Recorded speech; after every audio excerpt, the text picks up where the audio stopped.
আপনারা দেখছেন news now, খবরের নতুন ভাষা।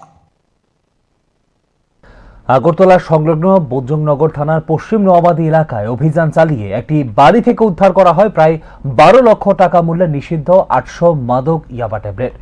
ঘটনাস্থল থেকে এক ব্যক্তিকে গ্রেপ্তার করা হয়েছে, যিনি ওই বাড়ির মালিক বলে জানিয়েছে পুলিশ। দীর্ঘদিন ধরে ওই এলাকায় মাদক পাচার চক্র সক্রিয় থাকার অভিযোগ উঠছিল। রবিবার অভিযুক্তকে আদালতে তোলা হলে তার বিরুদ্ধে আরও তথ্য সংগ্রহের স্বার্থে 5 দিনের রিমান্ডের আবেদন জানায় পুলিশ। গ্রেপ্তার হওয়া ব্যক্তির বিরুদ্ধে এর আগেও 2022 সালে একটি এনডিপিএস আইনে মামলা তদন্ত চলমান রয়েছে। ফলে মাদক বাণিজ্যে পুনরায় তার জড়িয়ে থাকা ঘটনায় স্বাভাবিকভাবেই প্রশ্ন উঠছে মাদক চক্রের বিস্তার নিয়েও।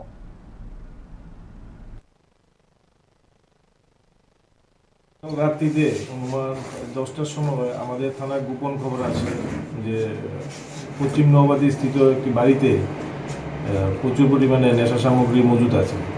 সেই খবরের ভিত্তিতে আমি এবং আমার সঙ্গে যারা অফিসার আছেন, স্টাফ আছেন, তাদেরকে নিয়ে আমি তৎক্ষণাৎ সেখানে যাই।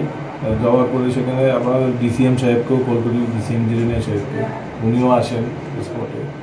আসার পর ওনার উপস্থিতিতে এবং সাক্ষী যারা ছিলেন, ইন্ডিপেন্ডেন্ট উইটনেস, তাদের উপস্থিতিতে আমরা ওই বাড়িতে তল্লাশি করি। তল্লাশি করার পর সেখানে বাড়িতে মজুদ ছিল প্রায় 11,800 ইয়াবা ট্যাবলেটস।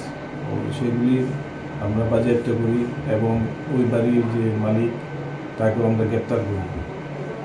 সেটা বাজার মূল্য হবে অনুমান প্রায় 12 লাখ টাকা এবং তার বিরুদ্ধে আমরা একটা এনডিপিএস অ্যাক্টের মামলা নিই। সে আবার বিগত প্রায় 2022 সালেও সে আমাদের থানায় একবার গ্রেপ্তার করা হয়েছিল। তার বিরুদ্ধে একটি এনডিপিএস মামলা ছিল। এখন অব্দি তদন্তে অন্য কারোর নাম কি বেশি আসছে কি? এটা তদন্ত সাপেক্ষে এবং প্রিলিমিনারি ইন্টারোগেশনে সে বলেছে অনেক কিছু, কিন্তু সেটা আমরা ভেরিফাই করতে হবে এবং তাকে আমরা পুলিশ কাস্টাডিতে নিয়ে আসার পর ইন্টারোগেশন করব। সেটা আমাদের তদন্তের ব্যাপার। এই সামগ্রীগুলি কোথায় থেকে আনতো বা কিভাবে আনতো সেই বিষয়টা জানতে পারবেন? সেটা এখনো কোনো ক্লিয়ার হয়নি, তদন্ত হবে এবং পুলিশ কাস্টাডিতে নিয়ে আসার পর সেটা তদন্ত চলবে। এরকম নেশার বিরুদ্ধে আগামী দিনে আরও কি এমনিতে বজরংনগর থানার নেশার বিরুদ্ধে অভিযান জারি আছে এবং ভবিষ্যতে আরও থাকবে। লোকটা এমনিতে কি করে? আর লোকটা এমনিতে পাম্প অপারেটর। কবে করতে তোলা হবে? কতদিন রিমান্ডে? রিমান্ডে পুলিশ কাস্টাডির জন্য 5 দিনের পুলিশ কাস্টাডির জন্য আমরা আবেদন করেছি।